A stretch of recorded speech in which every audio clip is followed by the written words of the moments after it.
Hello, everyone. Good morning, good afternoon, good evening, wherever you are. Welcome to an introduction into UX design, free training session with UX Academy.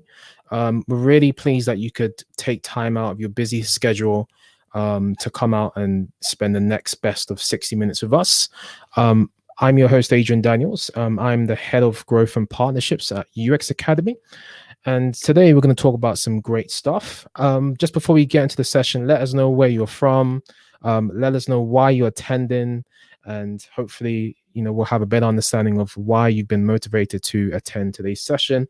So we've got hi from Sonika, who says she's from London. We've got Olivia from France. Hey, Olivier. We got Sol from Wakanda. Hello, Sol. Nice to meet you. We got Gosia from Poland. Hello, Gosia. Nice to meet you. And then we got Tatiana from London. Hey, Tatiana, what's up?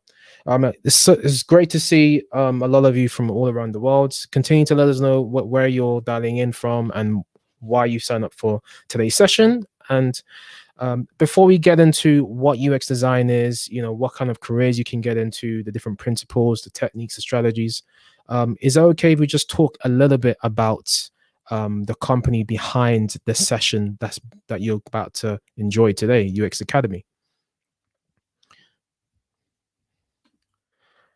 All right, so let's just talk a little bit about what we're going to cover today. So we're going to talk about what UX design is and the different paths into UX UI design. I'm sure you guys are really curious to know about that.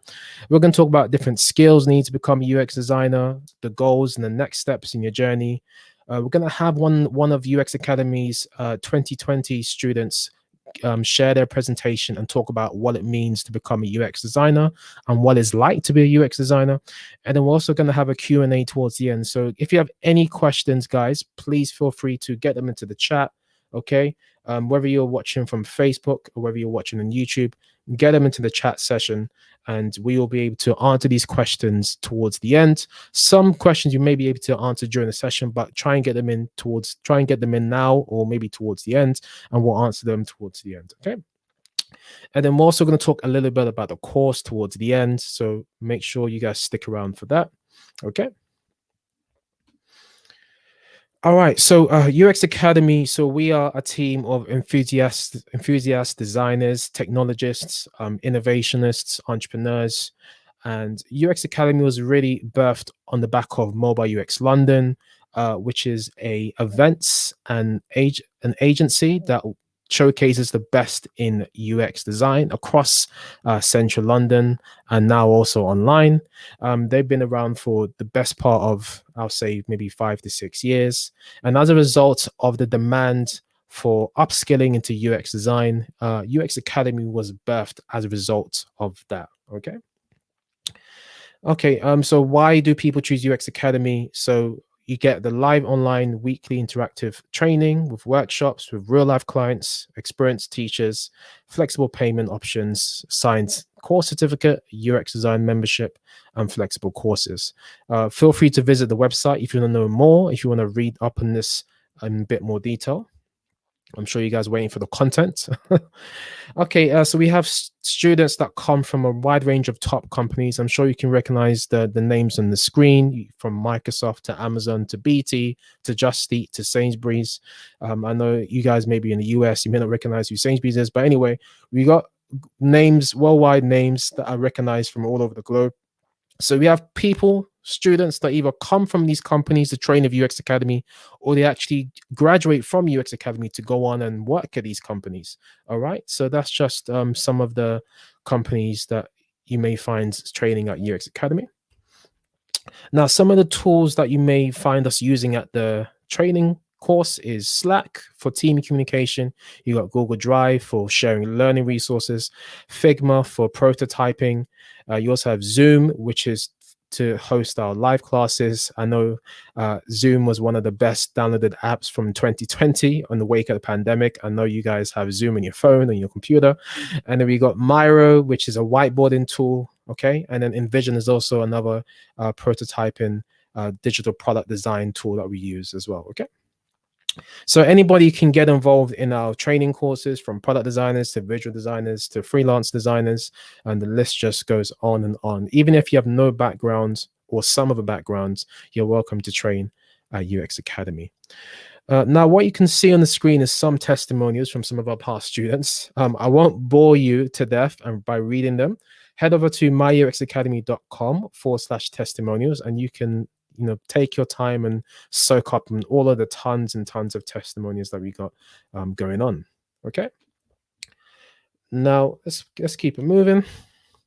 Now look at these are some of our trainers from some of our courses. So in particular, we do have our beginners UX design course, which I'm going to focus on. So one of our trainers is Stratus. He is a UX design lead at Conde Nast. So they are the group company associated with the likes of GQ magazine, Vogue, Conde Nast Traveler. There's so much more. And then we also have Yotta, who's actually going to be hosting the stream with me today. I'm just going to bring her in. Hello, Yotta. Just say hi to everyone. I think you're mute at the moment. Yeah. Hi, everyone. Thanks, Adrian. You're welcome. Nice to see you all here. Yeah. And she's going to introduce herself in just a moment. But obviously, Yotta is a design strategist, and she's got years of experience in UX design, customer experience, and digital experience. And she does really pack a punch. So I'm sure you guys have been looking forward to, seeing her talk about UX design in just a moment. All right. So just before I hand over the baton to Yotta, who you just saw, I do want to remind you about our special offer for today. So for those of you who are considering joining our January Beginners UX Design cohort, 2021, brand new year, new opportunities, new hopes, new dreams, don't hesitate. Visit www.myuxacademy.com/enroll. Otherwise, stick to the end of tonight's session for some bonus material that we're going to give away absolutely free of charge, because we're all about value here. And just looking at the chat here, we've got people from Venice. Hi, Anita. Wow, Venice. That's fantastic. And then we got people from Spain. Hi, Adelina. What's up? And we have Bernard from Malta. Hi, Bernard. Nice to meet you. And it just shows that with UX Academy, we have students coming from all over the world. I mean, we've had students from United States, Canada, Croatia, Singapore, you name it. As far as the eyes can see, on God's green earth, we've had students from all those different countries. So if you're thinking about studying and enrolling in January's cohort, we do have a few spaces left. Head over to myuxacademy.com/enroll. Now, having said that, I'm not going to bore you guys on for too long. I'm going to bring Yotta into the stream again, and she is going to talk about UX design. Yotta, I'm going to hand over to you. Great. Take it away. Thank you. Thanks, Adrian. Great. So would you like me to share my screen here, or is this good enough for the...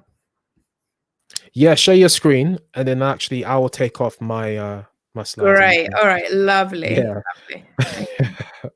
Always, going on here. Okay.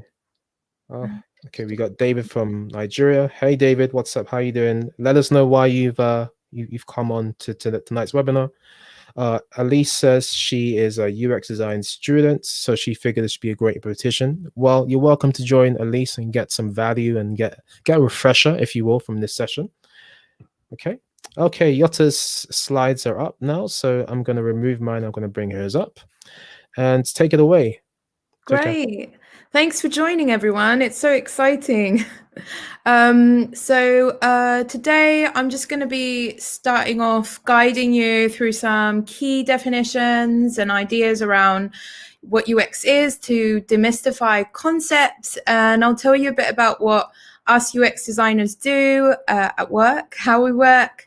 And, it's really important to understand the basics of the profession, the basics of UX, because this is going to basically help you craft your own journey towards becoming a UX designer, if that's what you want to do. And navigate through the industry after this webinar, or if you choose to go on our training course. But I mean, this webinar is all about giving you a kind of taster about what UX is. So let's do more of that today. So what is UX design, you ask? Very important question, hey? So user experience, abbreviated as UX, is basically how a person feels when they're interfacing with a system, right? And that system can be digital, it can also be physical. And I can give you some examples, like a website, a web application, a desktop software, but it could also be your phone. It could also be a book that you pick up. It could be a restaurant menu.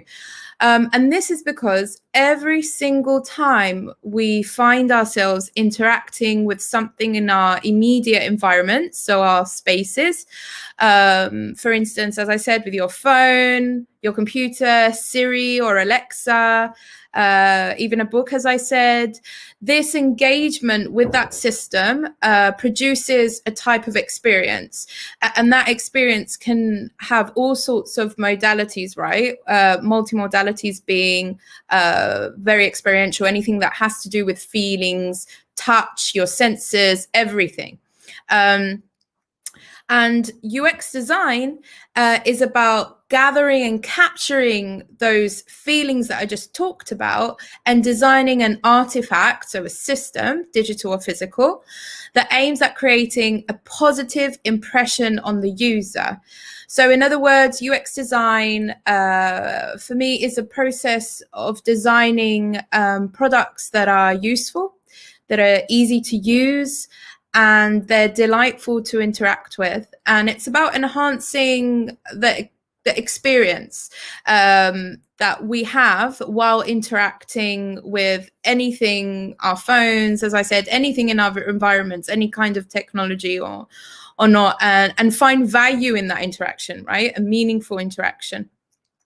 For me, it's also about solving problems through using empathy. UX designers are highly empathetic, or they should be, because it's really about getting to know your users, your stakeholders, getting out of your own head, right?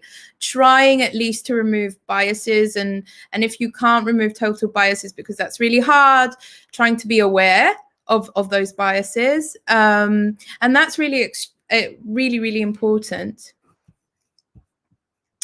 I would say that because UX design and user experience is about how us humans think, it's about people's perception, our cognition, it's about our behaviors, our motivations. There's always a value for it in the industry, especially nowadays. So few factors converge that motivate tech companies, for instance, to invest more in design, but a type of design that advocates for its users. And that's where UX design lies. And this is because there's so much competition out there in the market. And companies, especially now in COVID, where everything's, we're all working from home, so we need different systems of being entertained, communicating, working. And so it's really important to understand the user, to understand how they use the product in order for the company not to make the wrong product. So in that sense, it's a profession that will only grow in demand as technology evolves, because, there's always a need to understand the human mind, right? It's vast.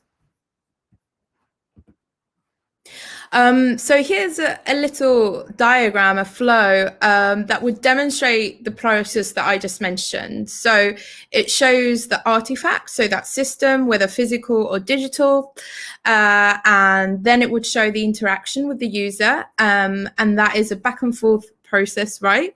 It speaks to each other. And then it shows the outcome, which is the user experience. And that outcome are the feelings, the experience, everything within that. So here are some examples now, right? Real life examples. And you might have seen them through adverts in the market, in the industry, and so on. So for instance, if you're working as a UX designer in the automotive industry, Then you could be working on car user interfaces, UIs. And through these, especially with future vehicles, right, which is quite exciting at the moment, driveless vehicles, it's really interesting to see the growth and demand in UX design, because ultimately you're not only helping design some kind of physical product, but an entire digital ecosystem, right? So you've got the car, the dashboard in the car, but you're also not designing the car, you're designing how the user is going to be interacting with that dashboard in the car, and the meaning of that dashboard, right? The engagement. But you might also be designing, for instance, an app or a website that captures all the data and speaks to the car, right? So it's connected to each other. One of my favorite examples, just because I love mixed reality technologies and holograms and all those futuristic elements. So, for instance, a Hololens is really exciting, and the mass progression in technologies over the past 10-15 years in mixed reality, virtual reality, and augmented reality, especially during COVID now, there's an interesting shift that's going on. And it's interesting because as a UX designer, you're not only orchestrating the manner in which a person will interact with this system, but I spoke a little about those multimodalities before, those other senses that go into it. And this is the period now, for instance, where we're designing loads of touchless interfaces because of health reasons, and that's so ingrained within the mixed reality technology world at the moment, because we're looking for other ways of communicating and interacting with each other via these or being entertained via these systems. And so you know, all those different experiential feelings that go into engagement are also involved in that process. So it's a horrible period at the moment, obviously, but for designers, it's actually quite interesting because it's a period of solving problems. It's a period of finding gaps in the market. And all these interactions are based on UX designers basically understanding how, as I said, the human mind works, how we behave, our motivations, and what the needs are, right? Not only our needs, but the market needs, what the context is, and defining the interaction with the experience, what that experience will look like, but also what it will feel like. Another cool example, especially for people like myself who it's a bit embarrassing, have very little spatial orientation, are GPS focused technologies. They've got a really interesting take at the moment because they're making maps as realistic as possible, in that sense, the imagery that's used and the content. And why this is so important for me as a user is because I cannot read a map. So yeah, that's an interesting example. Another example, if you're into exercise, is this exercise bike. It's not just an exercise bike. It is a whole service together, the Peloton. And it's a physical product. But as I said before about designing those digital ecosystems, it's really interesting because you get the physical product, but at the same time, you also get its digital product via the screen that's provided, that provides 24/7 classes. And so it's not only designed to be ergonomic for the user, but also to meet the user's needs. And so in this sense, this example gives you an idea about how a digital and physical product can give the user optimal experience. So those were a few examples. I hope they kind of consolidated your idea around what UX is, especially in the industry. But now I want to go ahead and look at how UX designers work. A small anecdote that I'd like to share is that someone once asked me, do you just sit down all day and sprout ideas? Yes and no, but it's much less of sitting. I can tell you that. So what do UX designers actually do? So if we distill it into three main areas: research, ideation, to ideate, and testing, and these are core pillars, right? These are really, really important keywords to remember. I would say it's about research mostly. It isn't a linear process. It depends on the company that you're working for, the context of the project, the client. But it's but you do have these three pillars. And so after research, there's brainstorming, and then you would be testing with the user to see if your solution works. Research is about understanding the context behind a person using a specific product. For instance, if they like it, why do they like it? Why do they need it? And most importantly, how it's being used, the patterns of usage, how often, etc.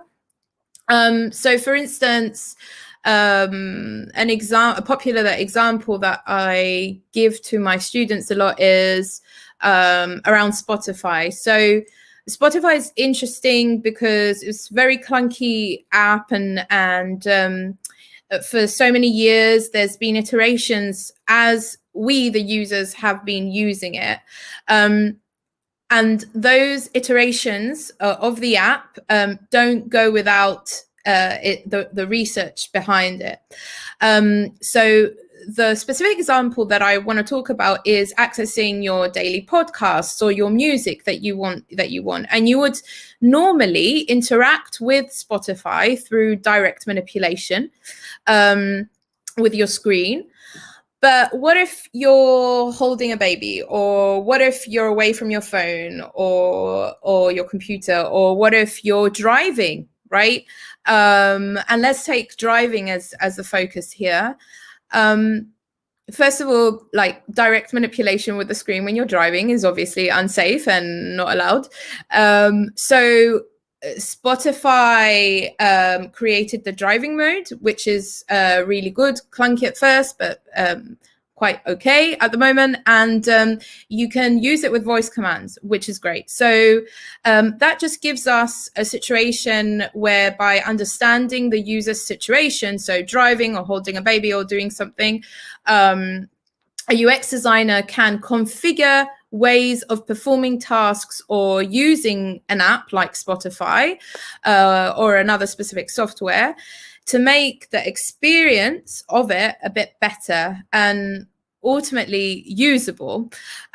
Because at the end of the day, and I say this a lot to my students too, they're tired of hearing it, we've got a lot of things around us that are useful, but not a lot that are usable. And you can see that from the amount of apps that you might download on your phone, and you go to onboard them and it's not really what I'm looking for, and then you just delete it, right? So there's loads of stuff out there that's useful but not usable, and that's what we do as UX designers. Then ideation is about coming up with different solutions. And that it isn't out of the blue, right? It's based on your research. It's based and grounded on the fundamentals of the research pillar. And from previous research, that if you're working with a company, they might have done interviews before, or surveys, focus groups, so different methodologies to extract information from the user to really understand that user group, the target audience. And based on those requirements, we would use usability and design principles, and of course business needs. And that's really important, because research isn't only enough. If you're going to be working for a company, there's a reason why they're developing the product, so you have to integrate those business needs and the KPIs, for instance, in your design, right, in your design strategy. So you would usually diverge, but craft as many ideas as you can. And then you would start narrowing down those ideas by converging. And that's where prototypes come in. And those prototypes are tested with users, and then they are iterated upon until you and your client or the company you're working for are basically confident that the solution you've proposed meets the needs of the stakeholder and the business. So that's in a nutshell, that's what UX designers do, and how we work. This image here represents, I guess, an interview. So one of the methods that's used in the discovery phase, so the research phase, or it could also be testing. So and I put this here, I remember now, because research and testing, as I said, and I can't emphasize this enough, are some of the key tenets that we use as UX designers. Other things that are important is documenting this process, right? Because the documents of this process, of your research, of your ideation, of your testing, compiled together, show what you've been doing, and can also fit in your portfolio, right, if you're applying for jobs. So that's a really important thing to have. As UX designers, we document a lot, and we've got an example here of documents that are produced during this process. So this one here is a UX journey map, and it basically sits in the discovery phase of a project. So what a UX designer would do is go and interview a lot of people about why and what their needs are and what they do. And this information relevant to the product, obviously, that you have.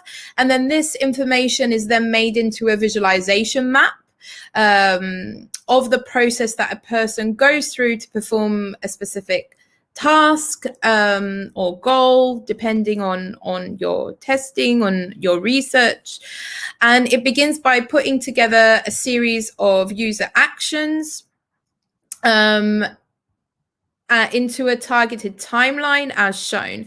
And after this, the timeline is fleshed out with user thoughts and emotions in order to create a narrative that you can present to people, and then you can start to understand and build this the target user's profile. And you can see here that we've got highs and lows, positives and negatives.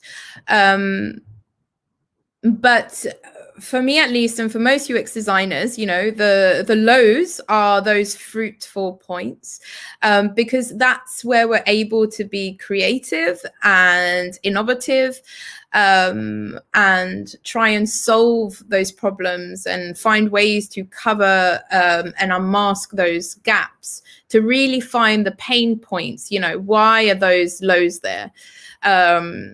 And it helps us understand and ask better questions about the products that we want to develop.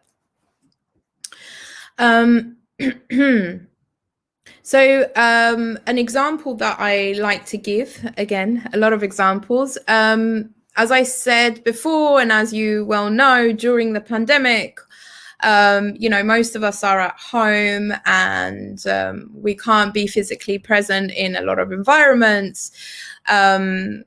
And so this has had a drastic effect on independent businesses, on many businesses, not only independent businesses, but local independent businesses have been struck by this a lot. And so there's been a big shift now to create digital presence presences of those businesses, but also create ways in which you would interact with those businesses, especially if they're not traditionally a digital thing.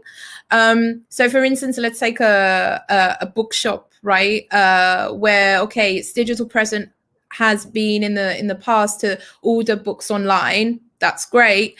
But, you know, what if you could create a digital library within that bookshop and you're able to buy books in an ebook format, but it also comes to you immediately. So in an ebook format, sorry, and it comes to you in the post. So this kind of lack of physical presence within this scope just makes it really, really important to understand how research and those beginning discovery phase of a project is so important. And that's why it's one of the pillars, right? So thinking about, you know, how we can make those services better within the context of a product, within its business needs, within the user motivations and behaviors. So these are examples of what a UX designer, of what UX designers do and can do in the research phase. As I said, in order to understand product needs and customer journeys and visualize different insights in order to come up with the most efficient solution possible. So this image here is quite an exciting phase of the project when you start to ideate with people. And this is something that UX designers are really fond of. That's where collaboration comes in. So many UX designers are proud of this skill that I'm going to start talking about. It's to bring different professional languages together to build kind of cross-functional teams in order to ideate. So to bring loads of expertise together. And it's so important to do this because UX designers don't only orchestrate the way in which someone will interact with a product, its engagement, but they will also orchestrate how people work together. And UX designers are curious people. And, you know, I hope they're curious, but we know we're always seeking knowledge, right? And so we know that we aren't experts at everything. We can't be. I mean, depending on your experience and your background, you might have like a non-linear path, which has given you the advantage to understand different professional languages and have those skills that you need for those different professions. But there's definitely a benefit in bringing different expertise together. For instance, having a cross-functional team like developers, engineers, industrial designers, animators, writers, and the list goes on. I mean, obviously, it depends on the product that you're trying to build, right? In the context, in the business. But generally, UX designers leverage those different skill sets because we also understand that you need a diverse team of people in order to come up with a multifaceted solution that responds to complex problems. It's, you know, very difficult to come up with something from only one person, right? It kind of defeats the process, the objective of UX, right? Of getting out of your own head to understand the user. And another example that I give for this is accessibility and inclusivity, and that's really important in the design world. It's been important forever, but now these terms have become a bit more trendy due to what's been happening in the world. But you know, as a designer anyway, even if you're not a UX designer, as a designer, you are knowledgeable of principles around accessibility and creating accessible content. However, it's not just about the font that you're going to use. It's not just about the way something is presented on the screen. And so sometimes we need to bring experts on accessibility and inclusivity in order to kind of leverage that skill set and make our content or product or wherever we're designing and working on accessible to a broader audience. So in the same way, as I said, that a UX designer will orchestrate the way a user will interact with a specific product, the UX designer will also orchestrate how a cross-functional team can ideate and work together.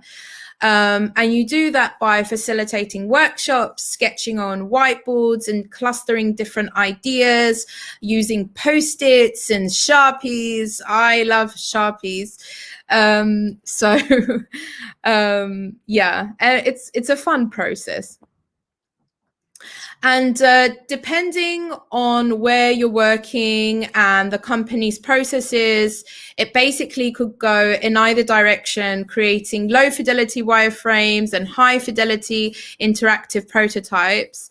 A UX designer's responsibility can obviously vary drastically from company to company and sometimes from project to project.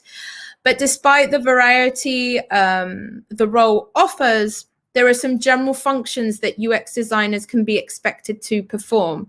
So a recap, what a UX designer does is to conduct research, to understand users, their behavior, goals, motivations, and needs, as well as industry standards, the market, business needs, and come up with ideas for solutions that are grounded in all this evidence, in all this information, and based on the best design principles.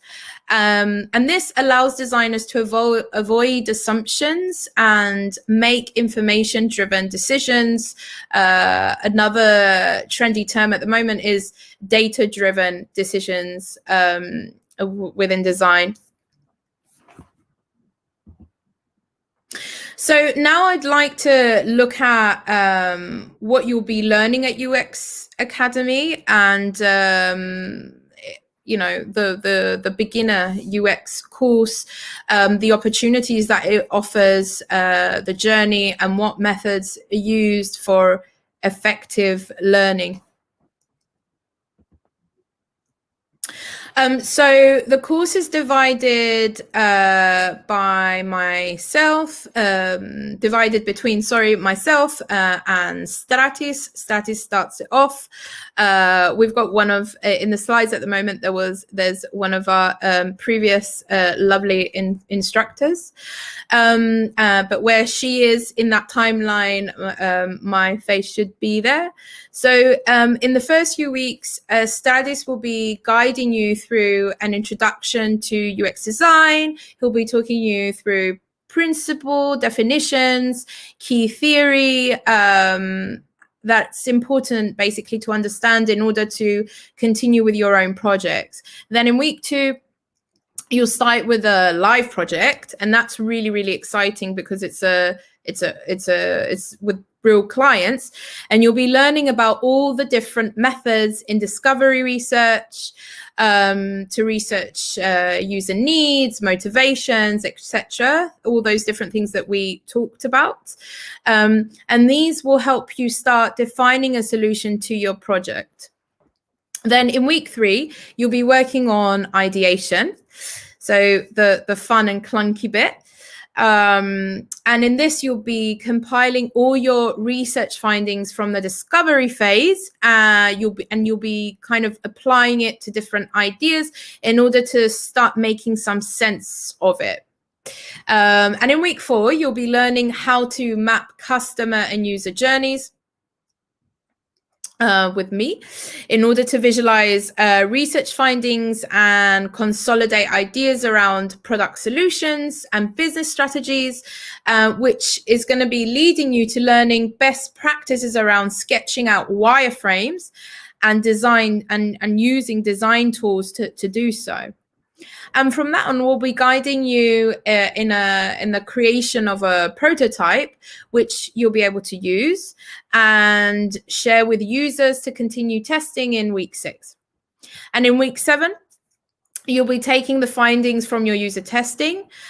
So feedback from users on what works and doesn't, and what needs to improve, and converting these into actionable insights that you can then iterate upon.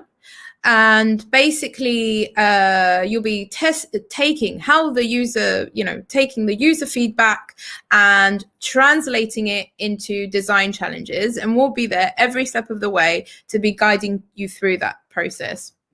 And in the last week with Stratis, you'll learn how to structure the project and present it to different stakeholders, especially the real clients that you'll be having.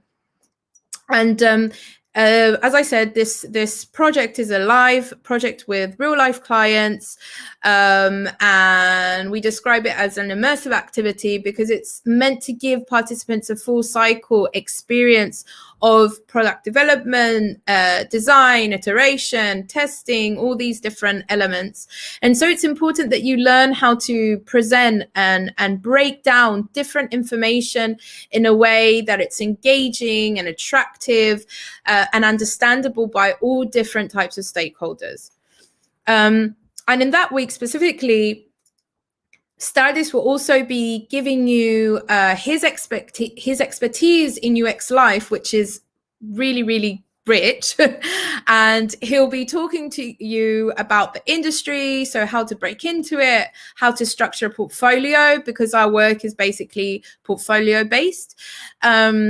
And so apart from giving you tools for design research and methodologies for UX, you'll also be getting on hands-on experience on how to put yourself on the market, which is so important, and where you can find yourself quite lost in the beginning of starting a new career or a training or whatever your aims are. And Okay. Yeah, sorry, Jutta. We're just going to now move on to the next session because of time. Thank you very much. So what I'm going to do now is I'm going to invite Emily. Emily is one of our previous students who just graduated from the October cohort from the UX Academy. Say what's up, Emily. What's up, everyone from across the world? How cool. Awesome. So so Emily's going to share some of her past work, and she's going to talk you through what it's like to be a UX designer. So whenever you're ready, Emily, you can share your screen. Yeah. And Jotta's going to return back for the Q&A session. So if you had questions about different roles about getting to UX design, if you had any questions about mentorship, etc., myself and Jotta are going to talk you through it. All right. All right. All right. Whenever you're ready to share your screen, Emily. Yeah, I think that worked. Did it work? Yeah, it did. Thanks, Jotta. Hi. Yeah. Take it away. Hi, everyone. As Adrian mentioned, I'm Emily, and I just finished the course at the end of December. So if the course week sounded, intimidating, I'll take you through and see how we easily built from not knowing anything to really having a cool project at the end. So I'm Canadian, but living in London. I've been furloughed from my job, and I wanted to use this time to sort of upskill and maybe combine some of the things I was passionate about, like web and design and talking, as you'll hopefully see today, but not too much. And before the course, I had like really little knowledge of the UX space. I just sort of knew I was doing things and there was probably a way to do them better. And I actually came across this webinar and found that UX Academy was like the perfect fit for me. The 8 weeks seemed like manageable. The budget was great, but I think, as they mentioned, the most important and really cool aspect of this course was we worked with a real client on a live app, and we now have a really awesome portfolio item to show for it. I worked with a great team, and actually it was really incredible. On my course, there was so many different people from a million backgrounds, so it's really worth like mentioning that. We had contractors, plumbers, designers, interior decorators, and it was a really cool array of people who brought a whole bunch of different skills and insights. So let me introduce to you our app called CueJam. I'll play you a little video to show you what it's all about.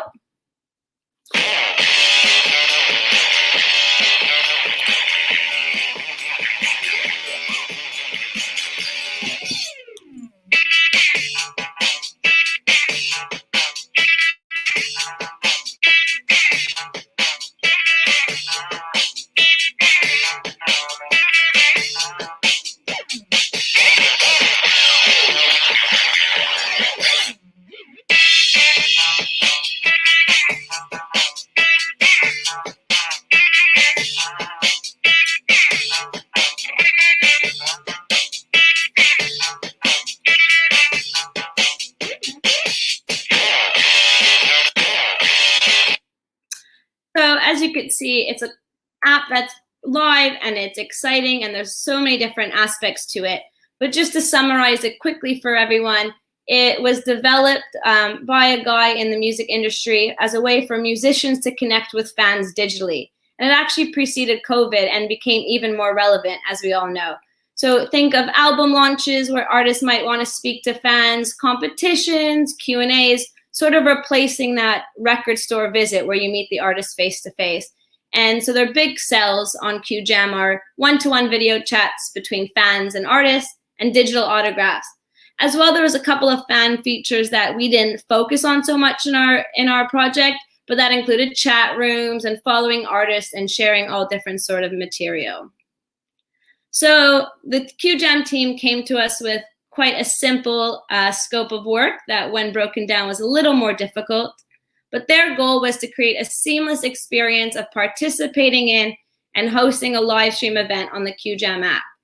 The way they described it was they were in version 1 of the app where everything worked, but there were some problems. So some of the users had doubts about what they should be doing at any given time.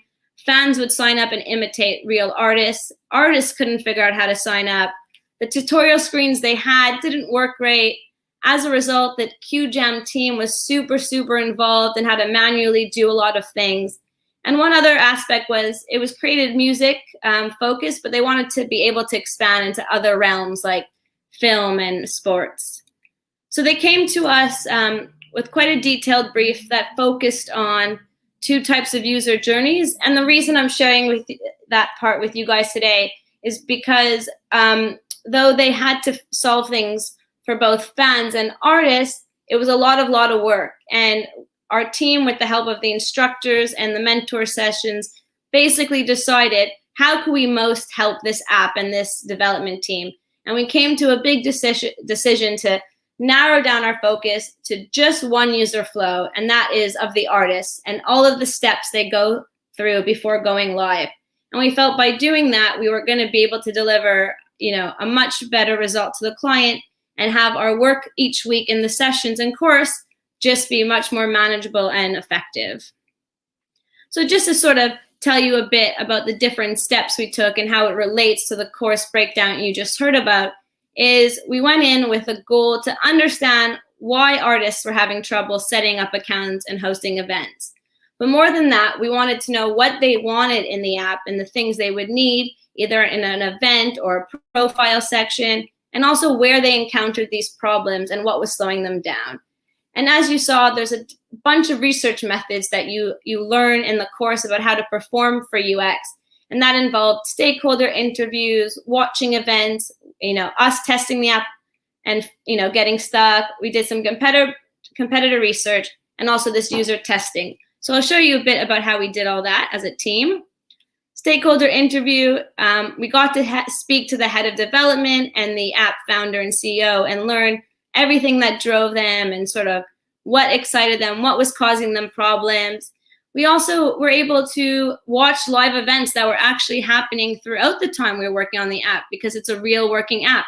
So we noted what the fans were complaining about. And also you could see on the right-hand side for the One Direction fans, we also got to see Liam Payne and hear his pain points of going through the app. And all that added to other research we did, including a competitor analysis where we looked at who CueJam saw as their competition, which is on the left, but then also looking at other apps like Instagram, Tinder, and Spotify to see how they had artists on their app and how they verified artists to make sure they are who they say they are, and what sort of features musicians might need on a profile.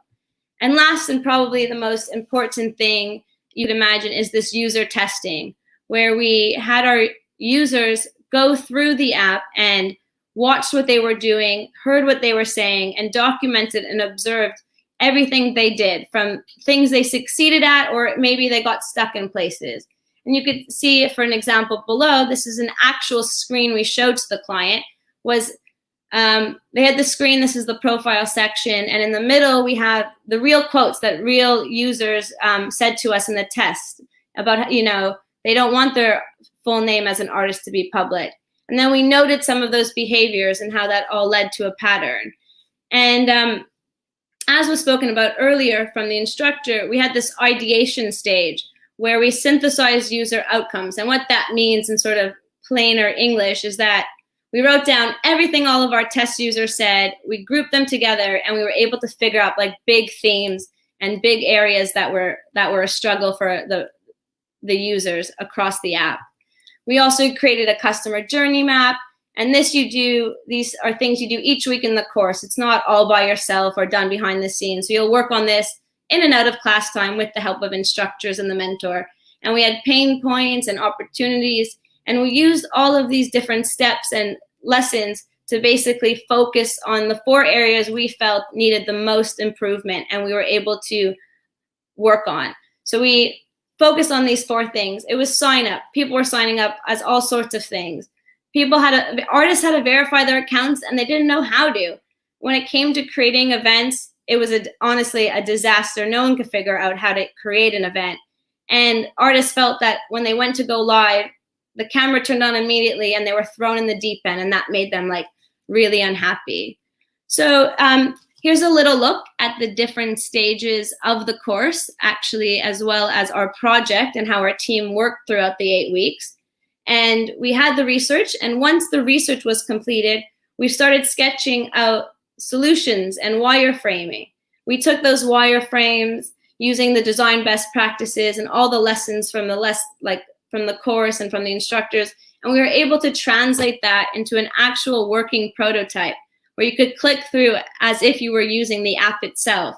We then got the opportunity to take this prototype and test users. And so we had new users, not the same ones we had used before, go on and test this app using the tool Figma, which I'm sure Adrian will speak a bit more about. It's an awesome tool we got to use in this course. I'm sort of obsessed with it. And once we had that results from the prototype test, we were able to look at what worked and what didn't work. And we would use that research and those results to update designs and do further testing. So just a little insight before I wrap up, an example of one of our areas of focus, which was event creation. And I know this app's slightly complicated, it has a lot of bits, but if you've ever created an event on Facebook or Eventbrite, this is that sort of section where you would go in and title it, set the date. In order to do that, they had on the left-hand side here, tutorial screens. They knew the tutorial screens weren't working, so they would also send the artists and their management emails with instructions and PDF with pictures. And then after all that, the artist still had to go onto this little screen here called Schedule Event, and they were confused. And so most of the time, the CueJam team would actually go and create the event for the artist, which we could all agree is probably a terrible way, a waste of everyone's time, and does not help an app like this scale. So we took these problems and we created brand new screens in our prototype, which I show you guys here. And we basically removed the tutorial screens. We also got rid of that need for CueJam to get involved, sending emails and guiding them through it. And we used design best practices and our research findings to create these really, I'm going to say they're beautiful because our team made them, but these beautiful screens that really helped alleviate some of the issues of the event creation. And so just to sort of wrap up, second week of December, we got to present a full new prototype to the client, and they were very happy. One thing that was super awesome was that they knew as an app team that there were certain issues, but our research methods were able to confirm that, and they had real proof that some of the things they thought didn't work actually didn't work, And now they knew why. We were excited because we also got to present new solutions that the team seemed really eager to hopefully include in their new version of the app. So that was really exciting for all of us. And even one of our teammates did a little bit of extra work after the course to help them with the next step, which was the go live section. And we all had a great time. And so I hope that's super helpful to you and that you guys enjoy your journey on this course. And that's me. Thank you very much, Emily. That was extremely informative and exciting, especially the grand opening. I'm sure everyone of you who's still tuned in, to this minute, enjoy that. Thank you very much, Emily. Oh, thank you. And yeah, it was awesome. That's all I could really say. Yeah, Emily's one of our top students from the latest cohort, and yeah, you're gonna see she's gonna do great things in the UX design journey. Thanks again, guys. That was Emily White. Thank you. Cheers. All right, so I'm sure this is one of the times you guys have all been waiting for, the Q&A session. So once again, I'm going to invite all of you to get your best questions in, whether you're coming from YouTube or whether you're coming from Facebook. And myself and Jutta will do our best to answer. So Jutta, how about we kick this session off? Yeah, go ahead. Right, let's kick it off with a pandemic relevance question. Loretta Garado says finding a job is hard in general. What would you say the condition is with the UX design marketplace is in terms of finding a job, and how you can go about how it is possible to find a job? If that makes sense. Thanks for that question. It's a very important question, and quite timely, of course. So I think, yeah, definitely. The market is really bad at the moment. But what I will stress, something that I did say in my presentation, is that because services are becoming digital and tech around the digital is evolving constantly because of how we've had to shift how we work and enjoy ourselves and communicate with each other, there is a great demand for UX people at the moment. I would say that you would need to work on your portfolio and just have a very strong portfolio that you can present to people, and really demonstrate that it's not only about understanding the user, but it's also about grounding your design and strategy and anything you follow around the business needs too. So that's what employers want to hear. I hope that helps, and good luck. That's a great answer. Thank you, Jutta, for sharing that. We're gonna head over to questions regarding the course. So this may be something I may have to take. So Ben asks 2 questions from me. What is the study ratio between interface mechanics, that's usability journey, and aesthetics, look of UX design? And 2, is it common to split UX design responsibility between a separate dedicated UX designer and a graphic designer? So what's going to happen, Jutta, is I'm going to take the first question, and I think you're going to take the second question, okay? All right, so Ben, in terms of this question, so what I would say is that the course is consists of course, user experience design and interaction design. Obviously, a huge majority of the course is going to be focused on user experience design, and then I would say about maybe 30 to 40%. Maybe 30% even, 30 to 40% of the course is consisted of interaction design. So that would include visual design. I'm going to include the visual design in that proportion, okay? Which, as you're speaking about the look appeal of UX design, because UX design can be broken up into so many different things: visual design, interaction design, user experience design, etc., etc. So yeah, in terms of the course overall, you're probably looking about, I'll say 50%. 50 to 60% user experience design. You got about 30% interaction design, and then maybe about maybe 10 to 20% visual design. But it's a good balance. It's a very good balance.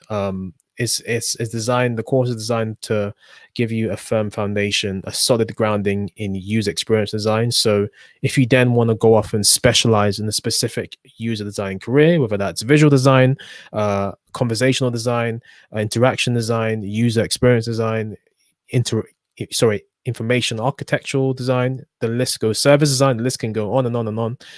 This course is designed for you to get a foundation to cover all of those areas. Okay. Now let me bring up Ben's second question up again for you, Yota. So is it common to split UX design responsibility between a separate dedicated UX designer and a graphic designer? Yeah, I mean, it depends on the company, really. So when people ask me, I always say I am not a UI designer, although I can do it. But my background, I didn't, it isn't in graphic design. My background is in cognition and behavior and all these different things. So when I was applying for jobs, I would get a common thing where smaller companies would want 2-in-1 basically, and that's totally fine because you get people that have a mixture of those skills, and that's great. But it depends on the kind of jobs that are good for you and what you're going for.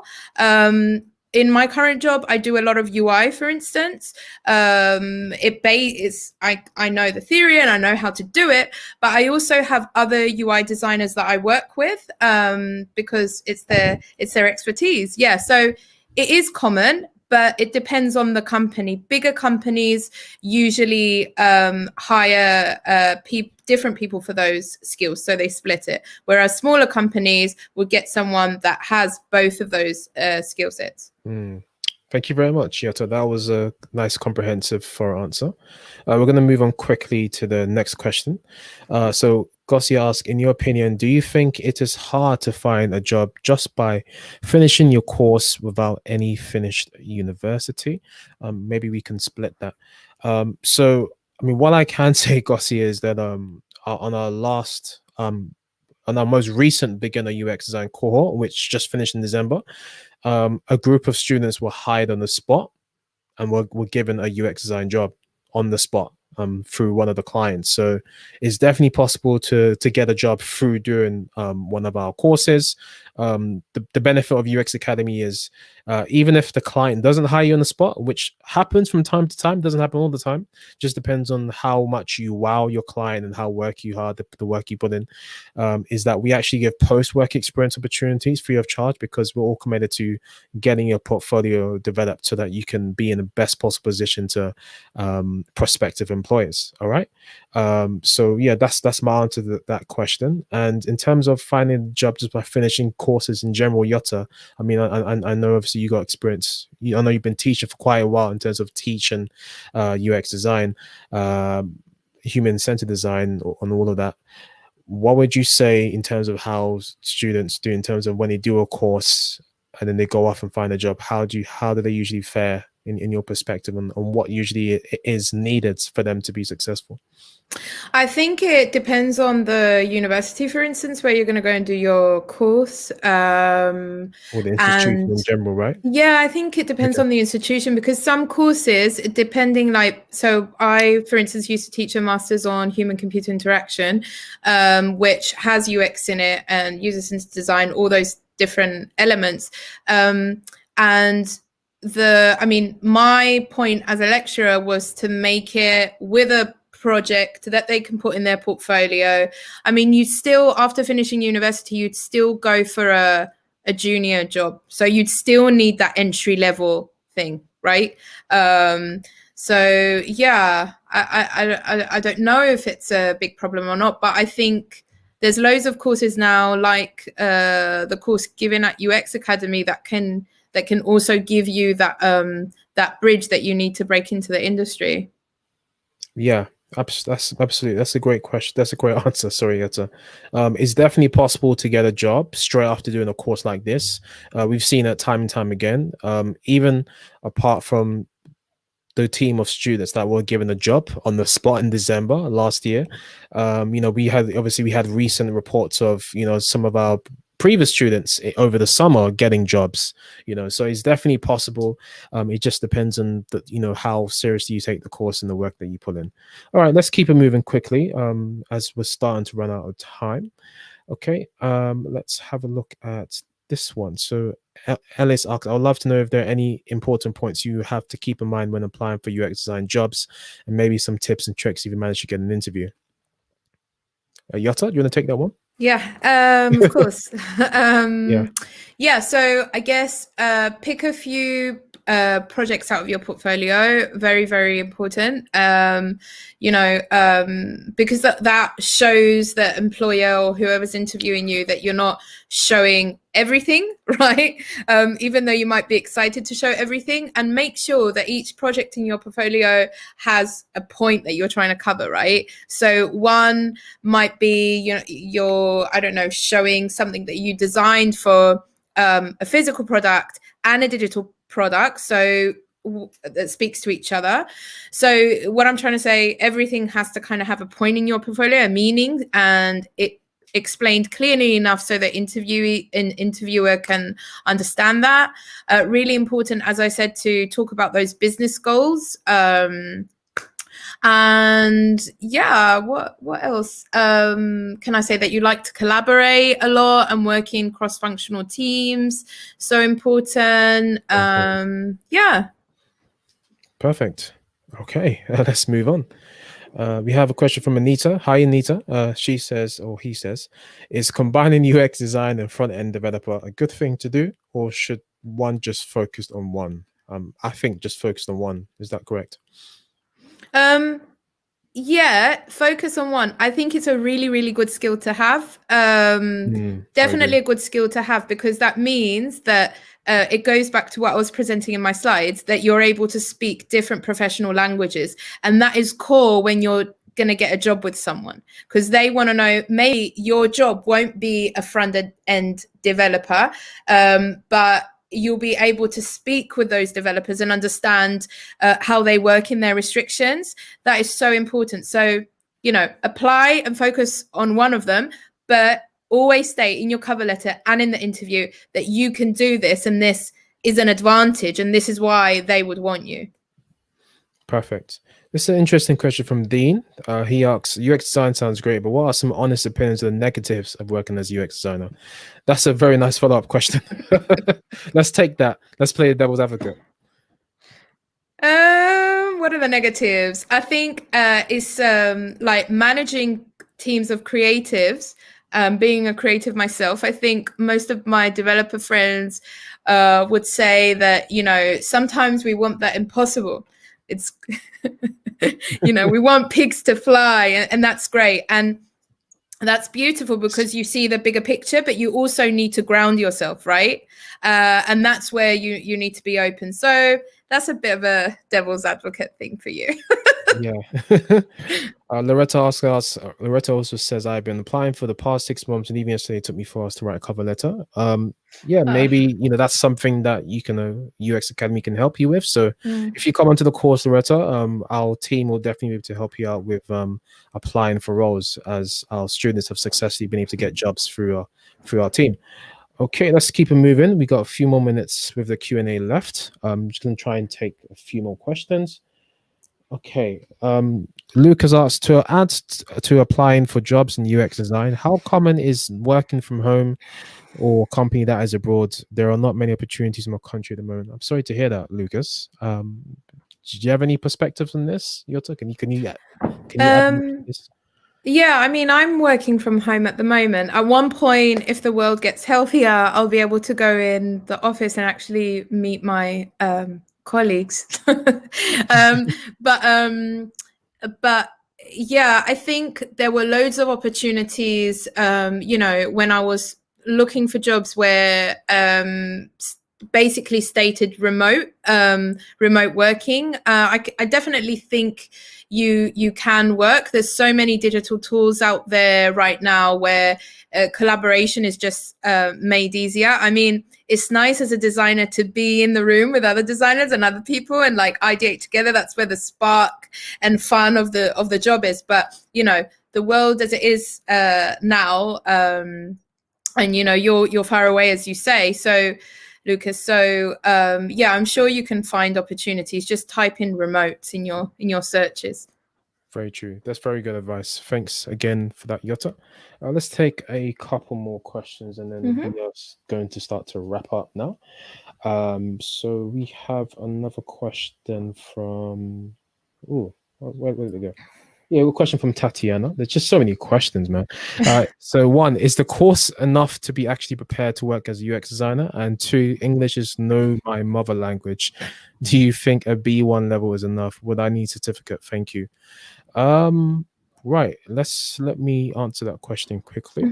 So Tatiana, it is the course is enough to become a UX designer. So I would say the course would help you to become a junior UX or junior UI designer, because it's an 8-week course. So it's got enough to get you into an entry-level job. Okay. If you can, if English is not your main language, but you can hold a conversation, you can understand some good English, then you should be fine. I think B1 level should be okay. And because I can see here that you can write some okay English. The good thing about UX design is more of a practical role than a theoretical role. So you should be able to thrive.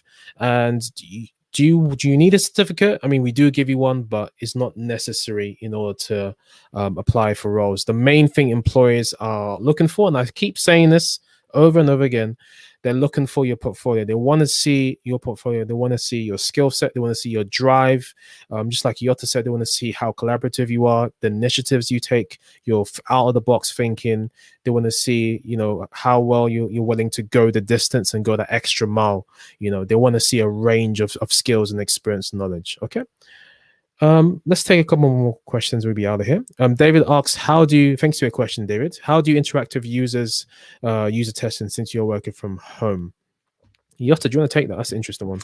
Sure. There are a vast number of remote testing digital tools that you use, and that depends on the company that you're working for, because you're not going to go and buy them and purchase them out of your own pocket. And there's loads of policies within the company around talking about tools and different things. So it's limited, the interaction, so you're not physically present, and that can make it a bit more harder, but we need to adapt to times, right? So we're lucky that there are an array of such remote tools. Perfect. Okay, thank you very much. That was a good answer. Just the answer I was looking for. Let's take this one. What is your advice for UX designers working in automation sphere, creating software for testing machines, for example? Thank you for your question, Maria.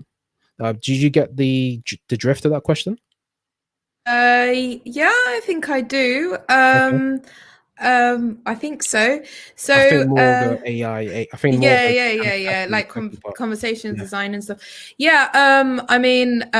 For me at least, that is something that I want to slowly get into as a UX designer. I think that's where the future lies at the moment. And I think as many UX designers start training on that and getting more intact with that, I think we need to break into that market. People already, there's a whole field in conversational design to be learned. But I think it's really, really important to have UX designers within that field. I don't know. Was that I hope that was clear. All right, last question. We're out of here. So Vladislav asks, what is the best way to get started with UX when learning on my own? Would you prefer to get some knowledge base or firstly learn app like Figma? Maybe start my own project. That's a good one. I think take this course. I think or another webinar like this. I think it's really important to, before going on to Figma, just learning the basic theories, because as I said in the presentation, like what you would be learning within this course, for instance, the beginning, are key ideas and concepts. And I think you need to understand all those and the terminologies, the lingo, right? The industry lingo, and then you move on to Figma and doing stuff, or you could do it at the same time, just, I don't know how much time you have at your disposal, but you could half your day. So, yeah. Thank you very much, Jota. So that brings the Q&A session to the close. If you have any further questions, drop me an email, adrian@myuxacademy.com, or look in the YouTube description box if you're watching on YouTube. My email address is there. or you can request a brochure for the beginner UX design course starting in January. Link in the description box on YouTube right now if you're watching. And thank you very much. We're going to now bring this to a close. And Yotta, thank you very much. Thank you. Bye. Bye-bye. Now, why should you guys all choose UX Academy? Why should you look at training with UX Academy? I'm just going to do a quick recap and then we're out of here, okay? So you have 8 weeks live lectures with interactive sessions, okay? So everything's done on Zoom. We have Zoom breakout rooms. So all of the training elements we usually do in person, we bring that online, okay? Now we've had 60 plus beginner UX design students graduate with us last year since joining UX Academy. Very fantastic achievement. You just saw one of our previous students, Emily, if you were watching earlier on, who did a presentation. It's pandemic proven. So we've shown and we've demonstrated to you that even though people have been learning with UX Academy online, they've been able to get jobs even in the pandemic, even if they're studying remotely, even if they don't do it in person, which is fantastic if you're looking to switch your career or upskill. All right. You are going to graduate with a certificate, but also you're going to graduate with a professional portfolio. So you get to work with a real life client, and you also get opportunity to do further work experience opportunities, or you might even get opportunities to get hired throughout the course. Okay. And now you also get opportunities to work in teams. If you were watching the Q&A session, you would have noticed that Yotta talked about the importance of collaboration and working in a cross-functional team. Because with UX design, there's lots of overlapping areas. There's always lots of overlapping roles and subjects, from visual design to product design to product management, which I used to do. Okay, I used to work in the e-commerce company doing product management for a number of years. Okay, you have voice design, combinational design, information architect, service design, content design. The list goes on and on and on and on and on. All right. You also get access to tutors, resources, unique insights during the course. And if you need help writing your CV, writing the cover letter, just like one of the ladies in the chat mentioned earlier on, putting a portfolio together, career support, even after you finish the course, UX Academy helps you out with that. And we've had reports of students get jobs as a result of that. Matter of fact, you're going to look forward to some content coming out this year where we actually interview successful students who've actually come on UX Academy and got jobs as a result of our assistance. And yeah, as I mentioned, you're going to get post-course work experience, tutor job and portfolio support, and networking opportunities, as well as a weekly mentorship, which I'm going to discuss with you. Before I get into that, someone's mentioned, please, is there a payment plan if I can't pay in full? Yes, payment plans are available, guys. So in order to hold your place on the course, it's £199. Okay. But then after that, we do have payment plans. So if you're not able to pay all in one go, just pay the £199. Okay. Just head over to myuxacademy.com/enroll. The link will also be in the chat. Okay. Or the link should be on the final page of this presentation. Okay. Or just head over to our website. And then what happens is by week 2, usually we want to have another installment taken, but what we usually recommend is by week 4 of the course, which is usually a month after the course starts, we would want to have full payment for the course in order to keep your place in the class. Okay, so I hope that answers your question, Ademoran. Now, another reason why you should look at UX Academy is our mentorship. Okay, so feel free to visit myuxacademy.com/mentorship if you want to get the full lowdown and you want to see how our mentorship program works. This works straight by as soon as you enroll. From the first week onwards, you're enrolled straight into our mentorship program, which is designed to help you get those gaps filled in the areas of your study, discuss UX design, product design life with your UX experts, get some great career advice as you guys have been asking today during the Q&A session. This opportunity for you to ask follow-up questions with your trainers based on the course, based on anything else, based on anything that you've learned during the lessons, based on your coursework. This opportunity for you to get any challenges resolved that you may have encountered during the course. And it's also a good way for you to stay accountable with a mentor. And in this course, we also show you how you can get your own mentor after the course. And we teach you how important it is to have a mentor. I can't express enough how important accountability is in this course. And as a UX designer, UI designer. All right. Okay. And let's keep it moving.